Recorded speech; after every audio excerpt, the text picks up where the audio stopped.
college counselors here. Some of you I already know, others seeing me for the first time. I wanted to introduce the rest of our office: Claire Simmons, Lynn Schwaber. There are 3 of us in the college counseling office, and college counseling assignments are assigned by last name. We each work equally with athletes, non-athletes, artists, non-artists. So you'll be hearing from me today. However, all of us are so comfortable and familiar and experienced with working with athletes all the time, so you will be in great hands regardless of what your last name may be. I was a thoroughly mediocre Division III college athlete, and yet I am a ridiculous sports fan. And both in terms of coaching and watching my kids play, and have been coaching 2 or 3 seasons every year for the last 10 years at least. Continue to coach soccer here at St. Stephen's. Coach tennis at the last boarding school I worked at. It is really something that this process I care about a lot in terms of how transformative I think all of you have seen athletics be in the lives of your child or children. And when they start thinking about the next steps, it can seem really complicated.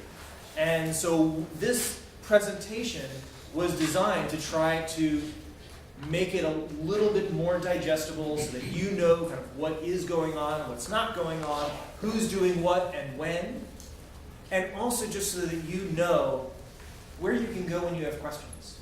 So whether it is early in the process, it will most often be to your students' coaches, but it also can be to your students' college counselor as well, especially as they are looking at different parts of the process.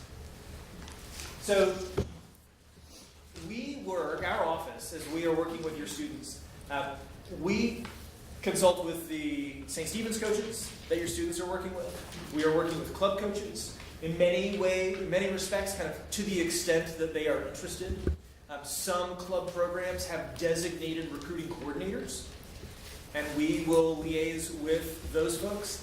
In other cases, it is directly with a coach or with the director of the club.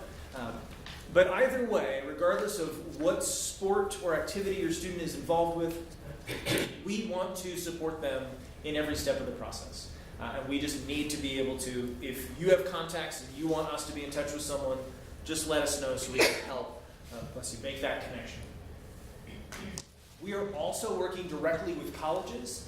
I was exchanging emails with a field hockey coach yesterday about one of my juniors. We are sending copies of transcripts and school profiles and test scores and all of those things to help facilitate the recruiting process, and then sitting down with students as they begin kind of self-advocating through this process. How do they do that? How do they answer certain questions?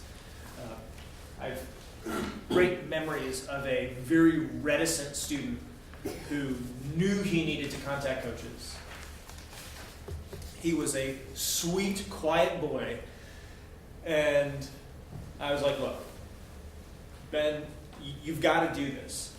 Do you want to come and sit down in my office, and you can call them from my office with me sitting there next to you, saying nothing and writing notes on a piece of paper while you're having a conversation? He's like, would you do that? It's like, of course. Like, whatever it takes. Like, you need some kind of virtual hand-holding, happy to do that. So whatever your student needs in order to get this stuff sorted out, we're happy to help in different ways. So we take care of the transcripts and scores as needed. I was talking about the introductory calls and the emails to coaches in terms of what coaches want to hear, what's unnecessary information in that initial communication. And then obviously with what used to be referred to as the clearinghouse is now the NCAA Eligibility Center. We make sure that students understand for whom is that appropriate, how do they do it, when do they do it, to make sure that it all gets done on time if it's appropriate for those students. The question comes up a lot for our kids is level. Rarely are 14-year-old kids across the country saying, I can't wait to be a Division III athlete. No one has that conversation. Rarely does it come up. However, it is the majority of the final decision for our athletes. We have more of our students that are playing D3 over D1 every year, And it's not necessarily that those D3 athletes didn't have D1 options. But as they're weighing the choices, they ultimately are making a decision that they feel makes the most sense for them. So some of the overviews here with regard to kind of some of the differences. So obviously in D1, there is a lot of talk about scholarships. The Ivy and Patriot League are the two most academically selective athletic conferences, and they do not award athletic scholarships. Patriot League awards a few in certain sports, but for the most part they don't. Obviously at D1, the recruiting process can begin earlier. I mean, for girls soccer, it can be in 9th grade. For girls that are in the national team pool, we've had that happen before for our students who are having to fend off coaches as 9th graders and wait. D1 typically in this day and age is a single sport only option. Typically it's only Olympic caliber athletes who are able to play football and track or some combination of sports. In terms of work-life balance, school sports, athletics will come first, even at the Ivy and Patriot League institutions. It is a significant time commitment, both in terms of competitions and travel and training. And the other part for Division I that is a surprise is that the applications don't matter. Just because a coach says yes doesn't mean that you're done.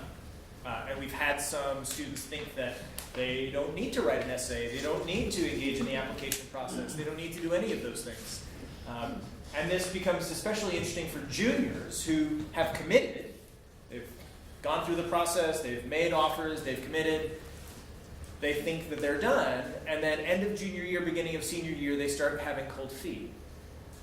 And now they're scrambling, that they haven't even considered the application process and what else is out there if they want to reboot their college search at that point. Division III looks pretty different.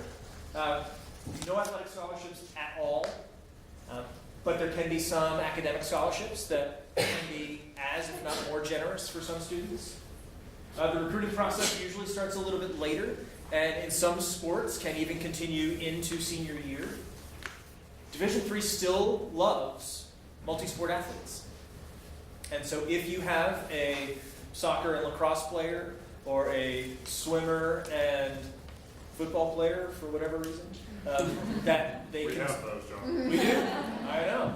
I had a conversation with that mom yesterday. And so that is always on the table. And that's, I think, back to that decision of they may be good enough to play D1 in one sport, but their heart may be in the other. And then what? So that's, I think, an interesting conversation for students to have. The academic experience will always come first for these students. And then for students who are slotted, tipped, that they have formal and official coach support, typically they'll be required to apply early decision, which is binding. So if the student is admitted, then the student is done with their recruiting process. And that's one of the other differences. ED as a requirement may also be true for some D1 institutions, but typically that is just in the IVs. This conversation, and down below I mentioned D2 and NAIA and JUCOs, which are a part of our students' conversations as well. Sometimes for NAIA or D2, it could be as a final destination, or sometimes it's as a transitional stepping stone, like a JUCO, where they're going to go for a year or two and then look at another option down the road if that's what they're interested in. But I alluded earlier with regard to the D1, D3 tension, because the conversation we have a lot with our students is if they are maybe strong enough to walk on at a D1 institution, but they may or may not play at all, or maybe not until junior or senior year, as opposed to perhaps competing for all freshman conference honors at a D3 institution and playing and contributing to a program right away. Like, for most of the kids that are good enough to get those D1 looks, they've been the captain of every sport they've ever played their entire life. And the notion of not playing is hard for them. And even we had one of our most celebrated recent alums who's been playing professionally for many years now, was on campus talking to our students recently, and I remember talking to him during his freshman year when he wasn't starting. And he had never had that experience before, and that's hard. Doesn't mean it wasn't worthwhile, but those are the kinds of questions that are really important for students to be thinking about is, do you want to play or not? Is it worth it or not? Some kids would be happy to go D1 and fold towels, and playing isn't as important to them. But I think that's where those kinds of conversations are so important for our students, to be thinking about what kind of athletic experience are they really interested in down the road, and at least knowing that all those options are out there is really important for them to know. And I remember growing up in Texas and being a really, I didn't think I could play in college because Tech's so D1 focused. And so for football players, if Tom Herman isn't knocking on the door, then they think their career is over. When there are so many other colleges that would kill for athletes of this caliber. So it wasn't until I went to college and was able to play that I just happened to go to a D3 institution and it worked. But I think that our students are in a position where they can be far more intentional. For me, it was somewhat accidental or incidental. I think our students can be more thoughtful about it. So one of the hardest parts for this is that talent assessment. Trying to know how good are they? And in some sports, there are objective measures that make it easy. There's a clock, whether it's on a track, in a pool, on an erg, like there's something that is measurable, that is universally accepted. And so like in track and cross country and swimming, that's really clear. It's much harder in soccer and football and volleyball and basketball and lacrosse. And then the ones that are kind of in between, like with tennis, yes, there are rankings, but for any of you who are tennis parents, you know that a ranking doesn't tell the whole story. There are different ways in which students acquire points that move their ranking in one direction or another, or when rankings can be suppressed because of injuries or not playing certain tournaments or so on. So that is helpful, but not the end all. I mentioned erg times for rowers.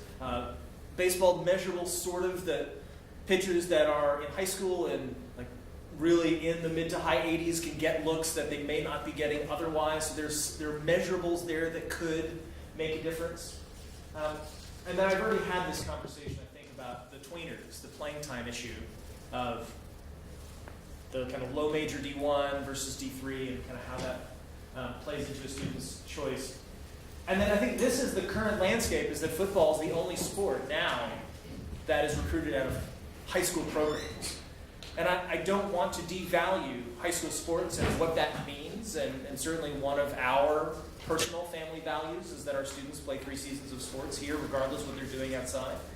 So it's something we believe in significantly, with both my wife and I being former athletes. But the truth is that the recruiting is coming out of the club programs in every sport except for football. So I think that is also one of those elements where you obviously should be contributing and participating and having a positive experience where your students are engaged with their classmates, and there's so much about that experience that's important. But students shouldn't expect coaches to be showing up and watching a varsity soccer match.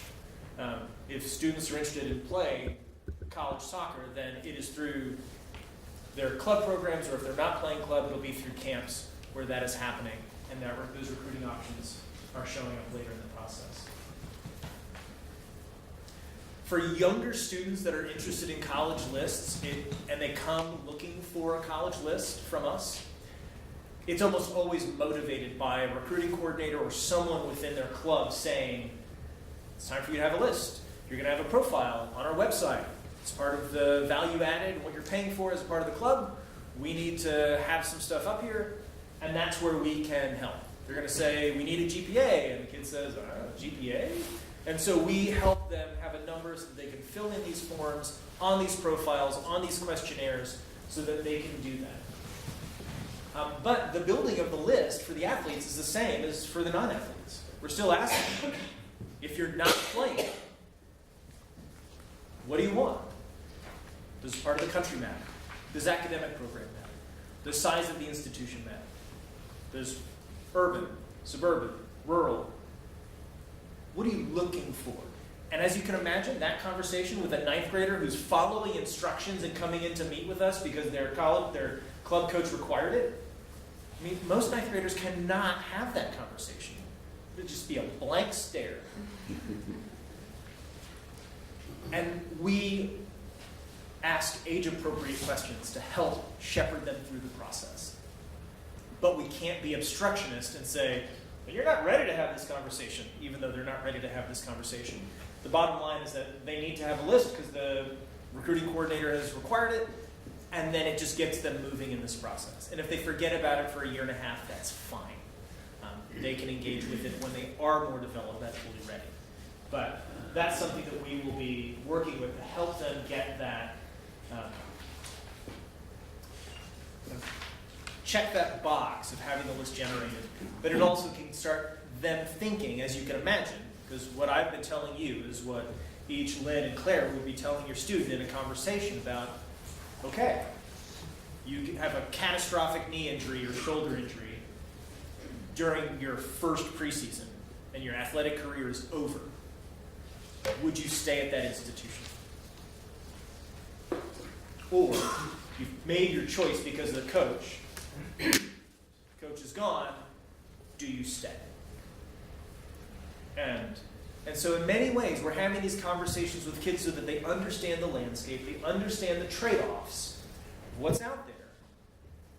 And then we trust them and support them to make the decision that they feel the most comfortable with. And that's obviously something that happens later in the process when they are more age appropriate to have those conversations.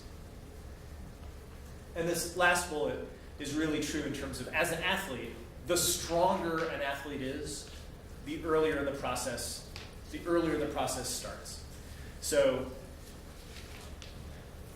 and a lot of that has to do with, because there's a trickle-down effect where D1 recruits first, then once D1 has picked over what's there, then D2 and D3 is looking to see who's still uncommitted at this point. So, and that's why and the process is earlier for girls than it is for boys.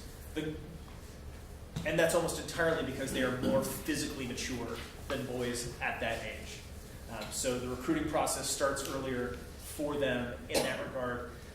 And generally, girls are more developmentally capable of making some of these decisions for beyond, can I tie my shoes? So, as the father of 2 boys, I'm familiar with this phenomenon. So I think that's where it can vary by sport. It can vary by gender. But that's part of the landscape of what's out there. There is a perception for a lot of students that playing college sports means that they do well and coaches come to them. And it is arguably the biggest myth that when you're thinking about the majority of athletes and how they got to colleges. The majority of athletes you watch on TV is not the majority of college athletes.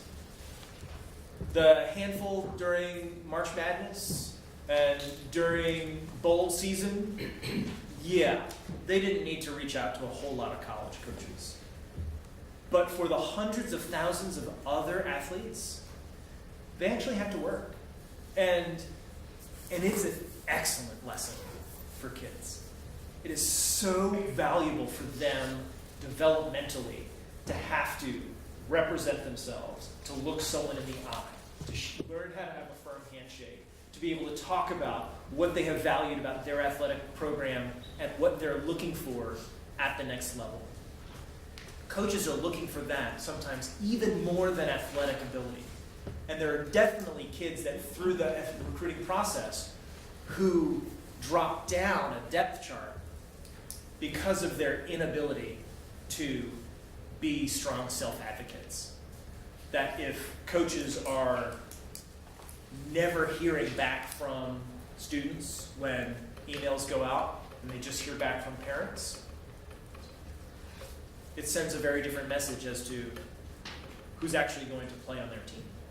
And I think that's where it's great, especially for those of you who have younger athletes now, to be thinking about ways in which they can be preparing themselves for important conversations down the road. And back to my earlier point about talent assessment, one of the hardest questions is, in my opinion, the most important question for athletes to ask coaches, which is, how do you see me fitting into your program?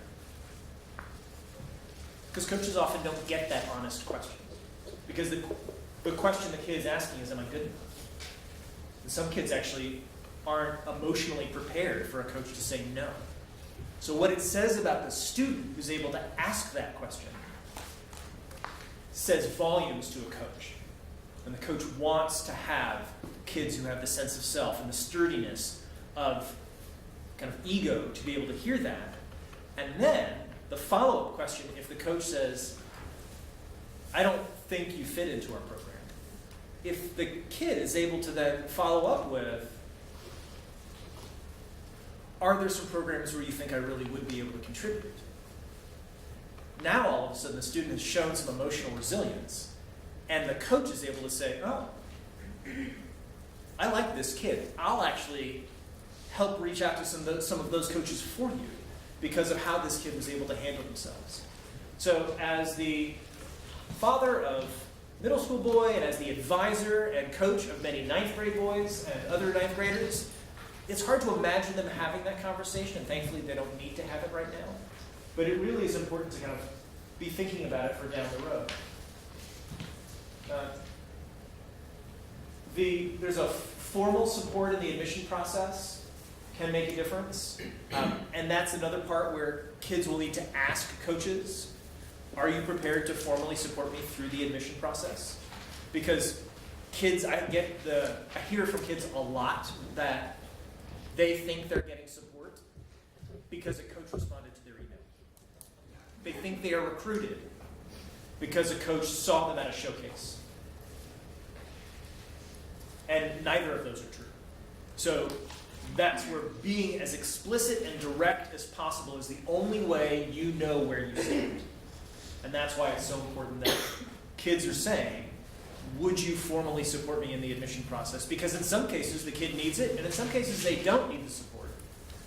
But the question is really important either way, so that they know. What does that look like, formal support? So in different colleges, largely by division, but it could be also by conference, coaches can provide the admission office with a list of these are my top kids that I am prepared to support. And especially when you take scholarship dollars out of the equation, because at the D1 level, they have a certain number of scholarships, and they can decide, do I want to go with 5 fulls or 10 halves and spread it out so they know how many kids they can recruit and bring in. But some of these kids may be below the admission profile for the university. And so if the coach is going to help the kid get in through athletics, the support needs to be formal and official from the coach through typically the athletic liaison in the admission office and then to the admission committee. At the Division III level, the coaches will often don't have scholarships, but they do have a number of slots. So they may only have 6 slots that they can use as leverage to help get a kid in who's not going to get in on their own without the help of the coach. And so that's why it's important to know from the coach, would you be willing to support me through the process? Did that answer your question? Okay. Before we jump off there too, is there a definitive source to find out what communication you can and can't do within NCAA, right? So I've done some searching, I haven't found a good place that says Right. they can meet on campus, they can't pre-schedule, they can't call, but you can call those. Right. The NCAA website, which is, they try. They really try. Some of the easiest, broadest pieces is that students can always contact coaches. Right. So student-initiated contact works. And that can be email, phone call, on campus, in person. Like, that is always fun. That's part of why I've been talking about how important it is for students to initiate the contact. I mean, Sorry.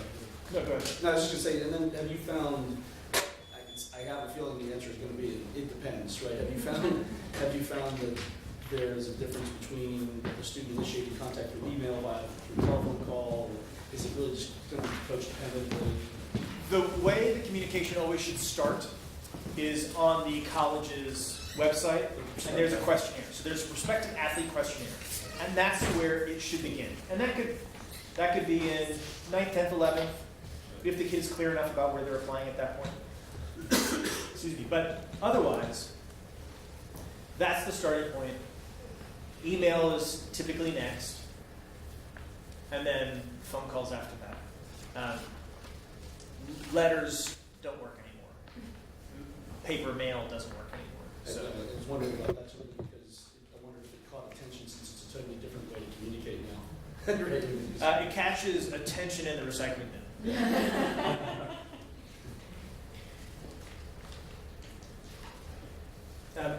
If students are having questions, or if coaches ask questions of a student about academic anything, testing scores, grades, all of the curriculum, all of that stuff, those questions you can either have the coach contact our office directly, or you can contact our office directly, but it's always important that you know that you're not expected to have all of those answers. And in many ways, the biggest thing that's important, I think, particularly for St. Stephen's student athletes going into the recruiting process, there sometimes is trepidation that coaches aren't going to understand our grading scale or curriculum or any of those things. And the reality is that they're not expected to, because they're not admitting students. What they're trying to get an understanding of is, are you, if I were to actively recruit you, would you be academically admissible? And that is a broad conversation that is really easy for us to have with the coach. You don't need to feel as if you need to translate everything for the coach, because they're not admission officers. They don't want the level of detail that you think they may need, that an admission office needs, and thankfully the admission offices already have it. But that's where, don't feel hesitant about that, either in conversations or in general. Just rely on us to help navigate that process for you. Yes, sir. This is just a general question on the flow, and see if it's still the same as it was a few years ago. If a scout comes to a game, will they, how does the communication flow go? Will they typically contact coaches, Yes. the athletic director, that type of thing? Or how? Yeah, typically the question has to do with kind of communication of information, particularly during when the window is closed, when coaches cannot yet talk to students or can't initiate contact. Often what will happen is that the back door will be through the school coach.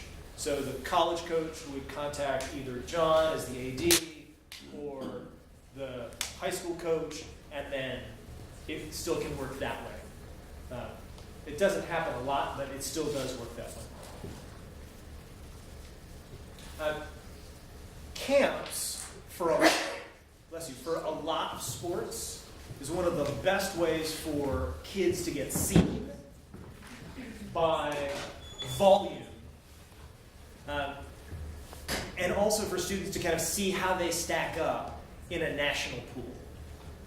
For some kids, they know how they're doing locally and even regionally.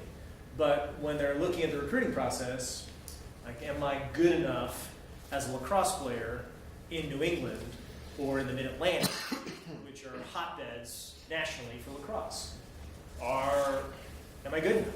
It's great for kids to go just to see for themselves in that regard. But the other part is that at these camps, and I've worked them before, there will be a host institution, and then the rest of the coaches that are running the camp are coaches from other colleges. So you could go to let's say the Penn State baseball camp, and the Penn State coaching staff will be there. And of the 300 baseball players, Penn State may make offers to 3 of them. So the other kids are there, and so the other coaches from other colleges throughout the Northeast are there working that camp because they know that Penn State is only going to take 2 or 3 of those kids. They're looking at the rest. And that's also for students that are interested in kind of academically selective Division III athletics. So whether it be NESCAC, which is the most selective, the New England Small College Athletic Conference, or the Centennial Conference in the Mid-Atlantic, all the NESCAC coaches are going to work the Ivy camps.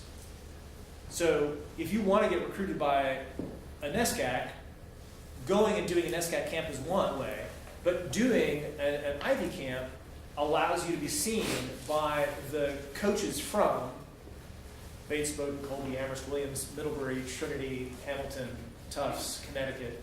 I mean, then the rest are there. And so, did I mention Westland? So that's where it can be kind of a means to an end. And so if you look at West Coast, all of the selective Division III institutions would be working at the USC, UCLA, Stanford camps. So it's not necessarily about doing a camp at the college where you want to be seen. It's being seen by all of the other coaches that are there. And that can also be really great feedback for kids to go do a camp and then have a coach express interest at a college they've never heard of before. But at least they're hearing that there is a college that does see them as a college athlete. And while the student may initially feel disappointed, we are celebrating the good news. And that there is a place for you. You don't have to go and play there. But if you want to play, you can do it. And then in terms of camps, and especially with regard to the strategic selection of the camps, students can talk to their coaches, they can talk to us, and we can help them decide where they may want to look to get that exposure. But being seen is really important, especially earlier in the process. So that, on that last point, Yes. Does that mean, when you say earlier in the process, is that between 10th and 11th summer camp or 11th? It depends on the sport, but typically I would say earlier is better for a lot of the, I think, more macro issues about getting out there, competing against other kids, hearing some feedback from coaches. The more micro level of, is this particularly a college I'm interested in? That can be a little bit later.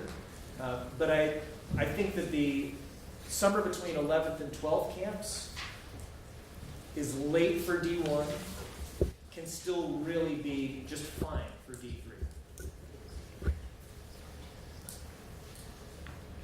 So visiting and doing visits, and you'll hear a lot about officials and unofficials in the athletic world. Official visits, technically,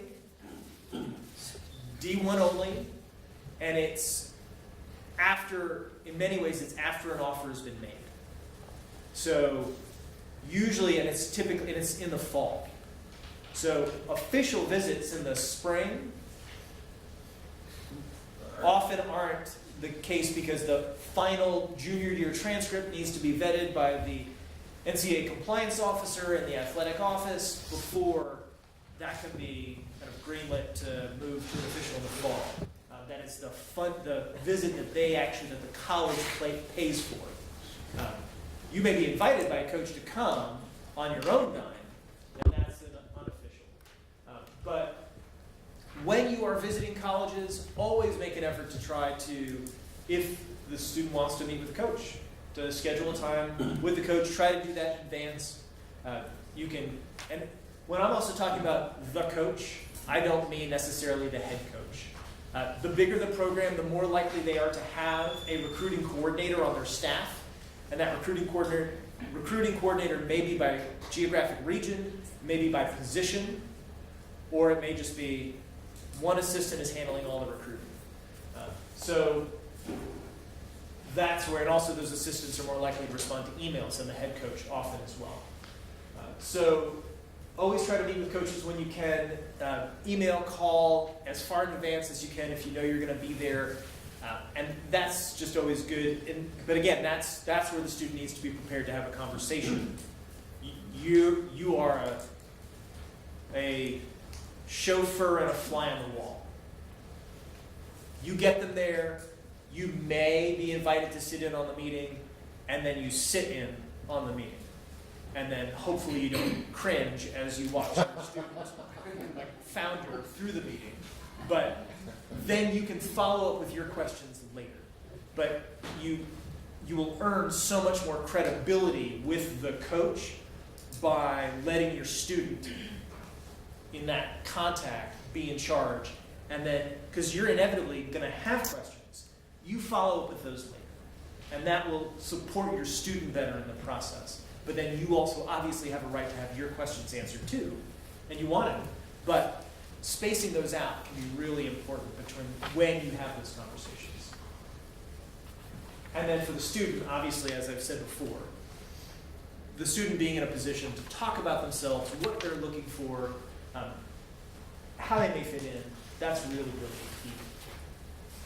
So the NCAA Eligibility Center is only required for students applying to Division I or Division II institutions. If a student knows they are D3 only, they don't need to do any of this stuff. However, if they're going D1 and are going to walk on, they still need to do this. So this is not about scholarships. This is about participation.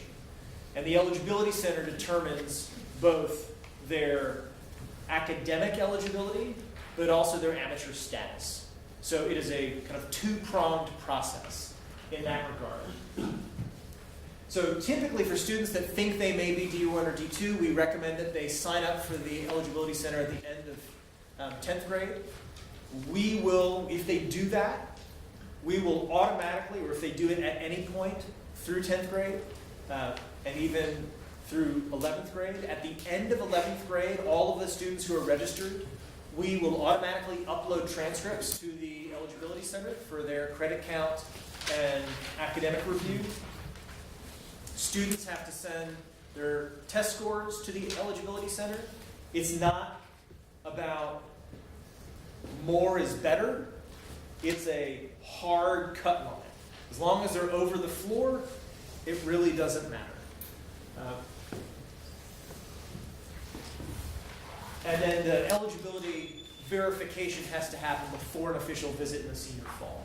So like for many of you, if you have juniors now and they haven't signed up with the NCAA and they think they may play D1, it's not too late. They can still do it. That's fine.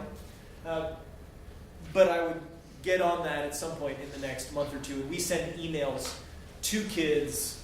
We'll send an email to all of the juniors in the spring saying, if you haven't done it, do it by this date so that we can upload the transcripts and go from there. I just want to make one point too.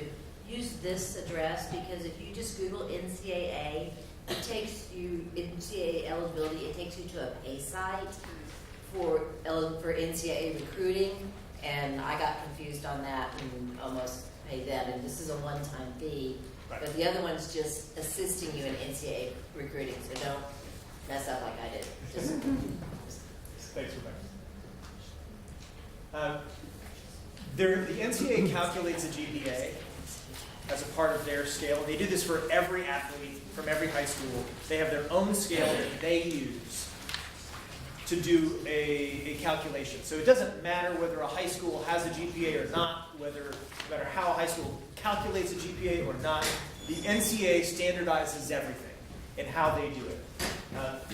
And the short version for us is that to receive a scholarship in practice, you must have a 2.0.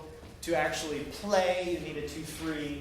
And then for St. Stephen's, that means the equivalent over 4 years at St. Stephen's of at least 2 Gs or 3 Ps per year get students over the floor for academic eligibility with the NCAA for Division I and Division II.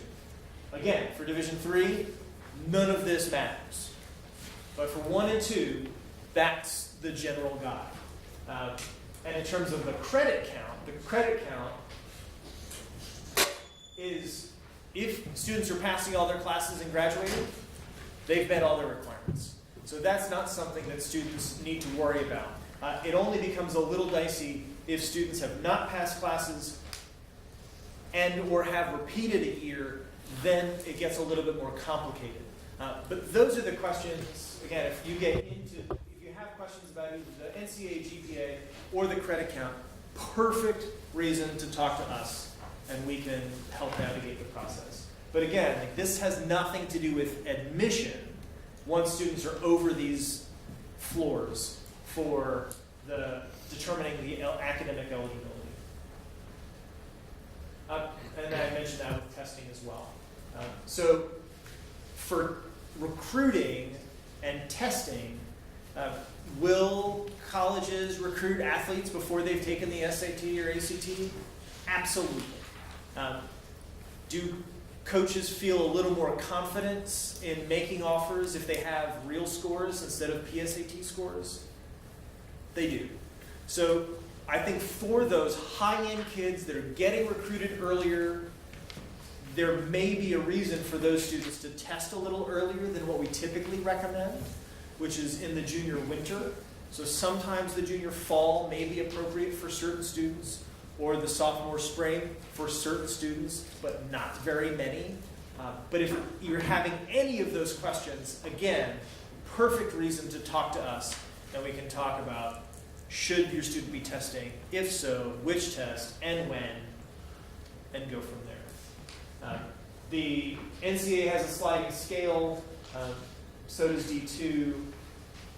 It kind of looks like this, where if the student has a 2.775 GPA, their SAT can be a 710. But if they are at that 2.3, they need at least a 900. So if a student has a 2.5 up there and an 820, they're fine. 2.5 and an 800, not fine, and so on. So that's the sliding scale. And again, all of this is for D1. This is the D1 scale. There is a D2 scale that is separate. It goes from there. What did we not talk about that you still have questions about or want to revisit? So, what if your student athlete is really keen on being a student athlete now, but takes a gap year or does something else, and by the time they get there, assuming they're not on a scholarship for that, what if they decide, you know what, I don't want to do this anymore? So if a student has committed to play and then decides they don't want to play? Yes, like not if it's Division I. Right. Unfortunately, that is not unfortunately, that is the natural way of things. I mean, coaches assume that kids are coming, but kids change their mind all the time. And I've seen it happen also where kids leverage their athletic ability into colleges that they wouldn't have been admitted to otherwise with no intention of playing, and have completely manipulated the process in that regard. And it's not something we endorse or support or encourage, but it happens, and coaches know it happens, and so that can happen too. But yeah, no, kids can change their mind, and they're entitled to, and it can certainly happen. Something else I want to mention is that all of this information I shared at an athletic department meeting, or we shared with an athletic department meeting. Was that Tuesday? Was that this week? It's been a long week. So yes, so all of the coaches have this information. They've got the PowerPoint, and it's something that we are in regular communication with the coaching staff as well. And John, you had wanted to say some things as well. I just wanted to say, I've got to leave here soon, so I want to do, I got to pick up the kid at TOEFL, so I can't stay after that to answer questions. But I want everybody here to know that, my door's always open, my phone's always usually on my hip. If you have questions through this, I'm more than willing to talk and walk through this with you. I want people to know that I spend a lot of time specifically with Jonah talking about kids. Really, part of what I'm after is to try to keep the wheels greased here a little bit to make sure that the process is moving forward, especially with information coming from the club world to high school coaches, and then making sure nothing gets lost in translation between that and college counseling.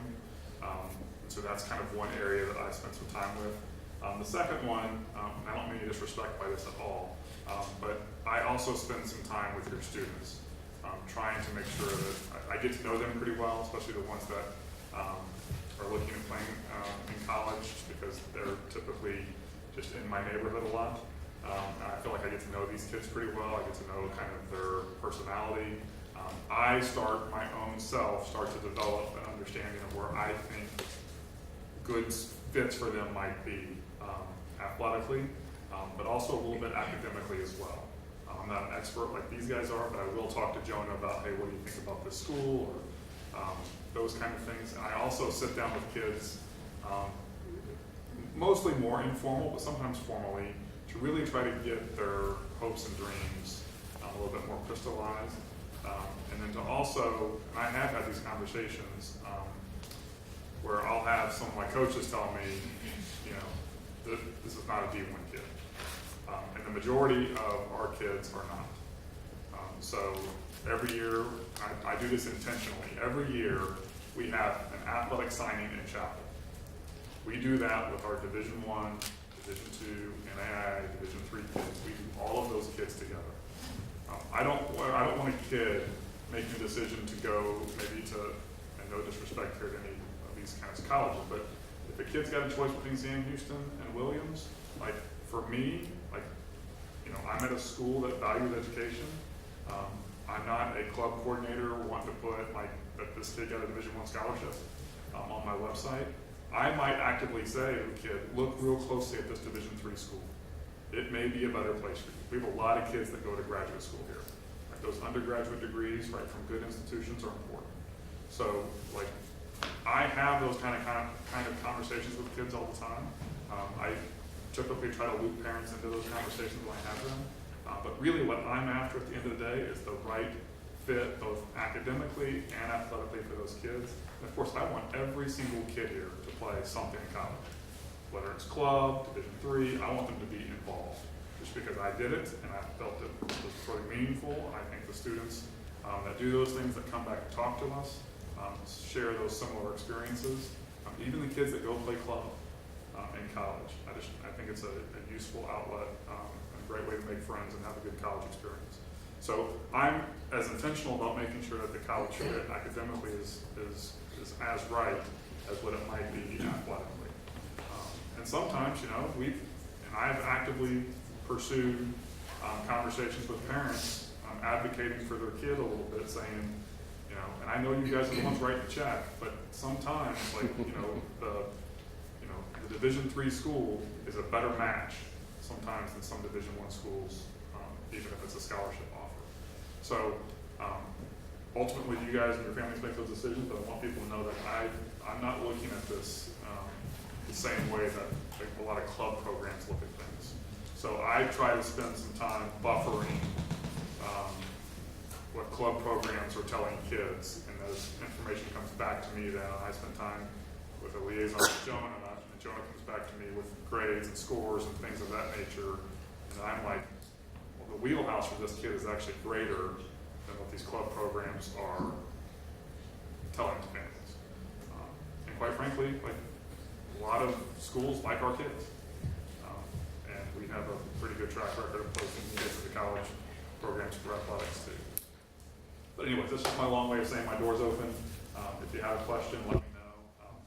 No question's too small or too big.